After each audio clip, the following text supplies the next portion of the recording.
Hey guys, welcome to your daily dose of excitement, or you could look at it as your daily dose of enjoying God's creation, featuring birds.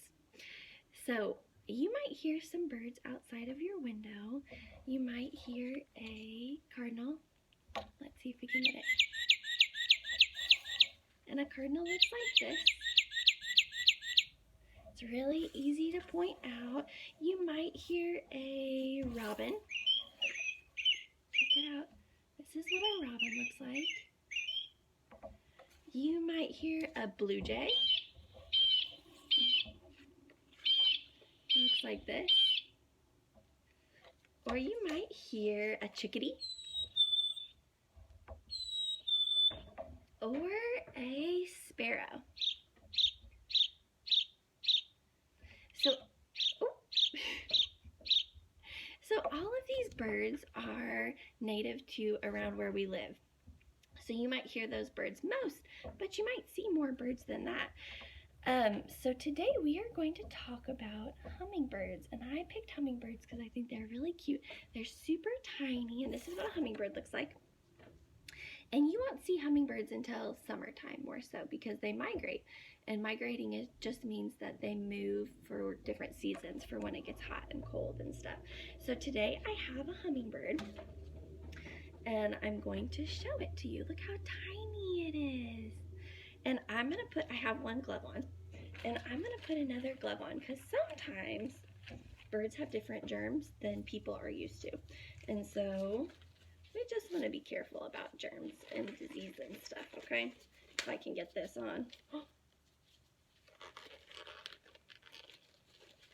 All right, so I'm going to show you the parts of a bird. So this is the hummingbird. Look how beautiful it is. Check it out. Look at its needle nose. It's kind of green. It's very beautiful. And so there's the beak, which you see right there, right here. There are the eyes. Can you see the eyes? There is the breast of the bird, right here. There is the tail. There are the wings, which you can see.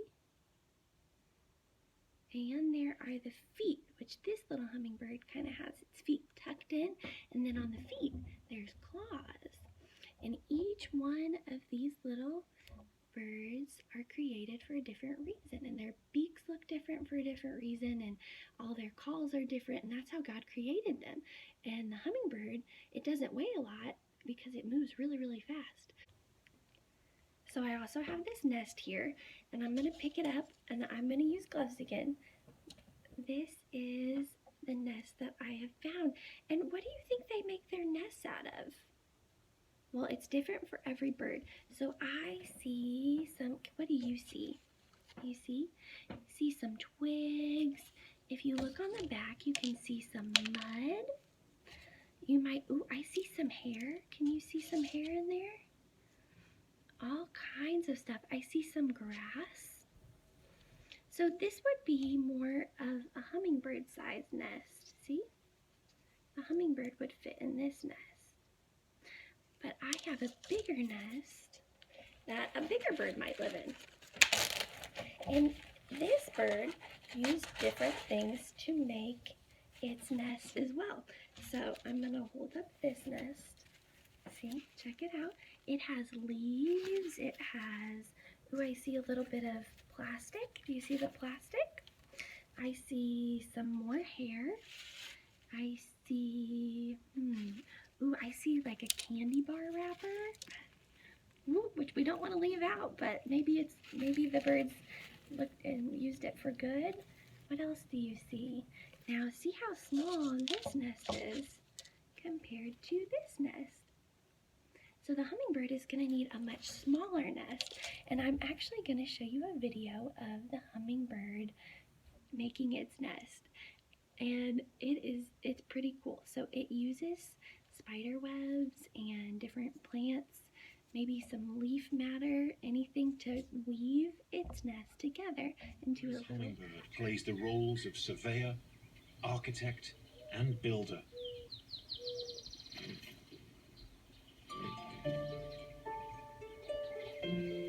She begins her nest with a platform of soft, fluffy fibers plucked from nearby plants.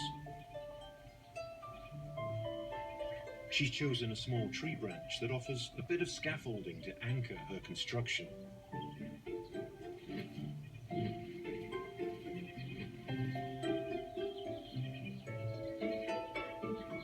Working in a circle, she uses her own small frame to shape the cup.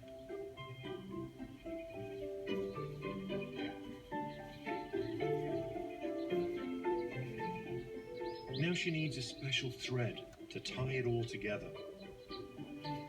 It's made by another skillful architect, and fortunately, she can find it almost anywhere. Spider silk.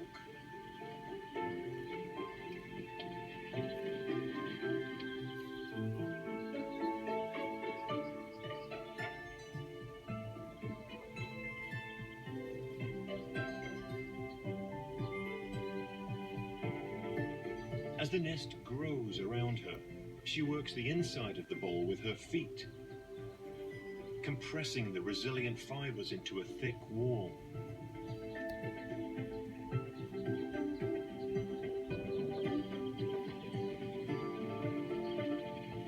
With her needlework and footwork almost done, she begins to shingle the outside wall with lichen, seeds, and moss.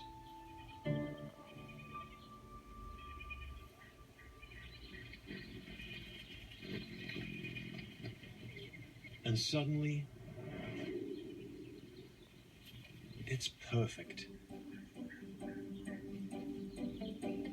A finished little home for the tiny hummingbirds to come.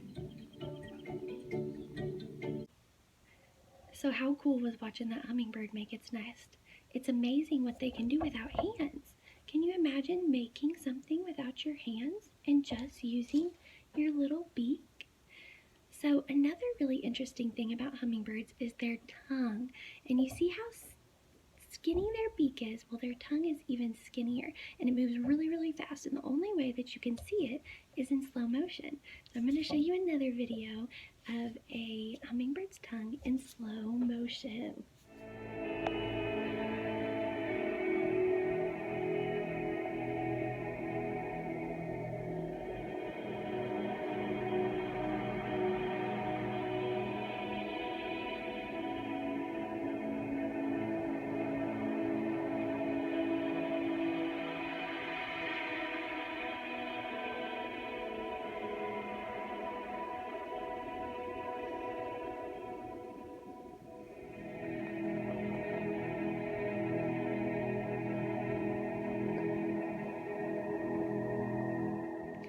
What does the tongue remind you of? Anything?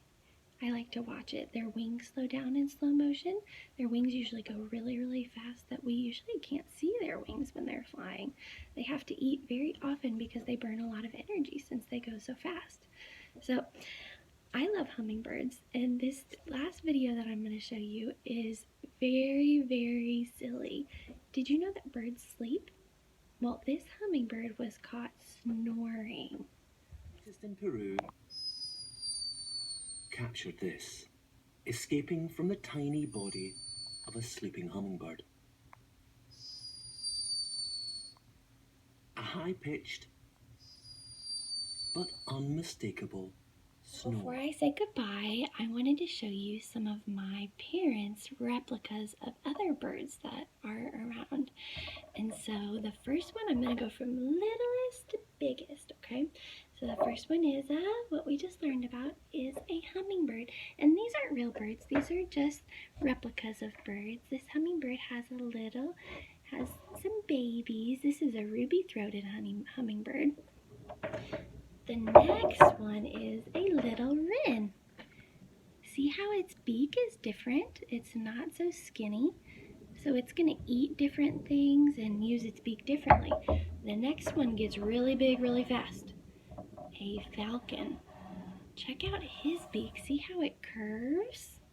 That's going to mean he eats a lot of different things than the other birds, and he might even have to use that sharp beak to rip into things. Now the next one is a duck. We've seen ducks before, but check out his beak compared to his. Okay, and the last one we see at school all the time, it is a goose. And geese are really noisy, and they like to drink out of the puddle that we like, don't they?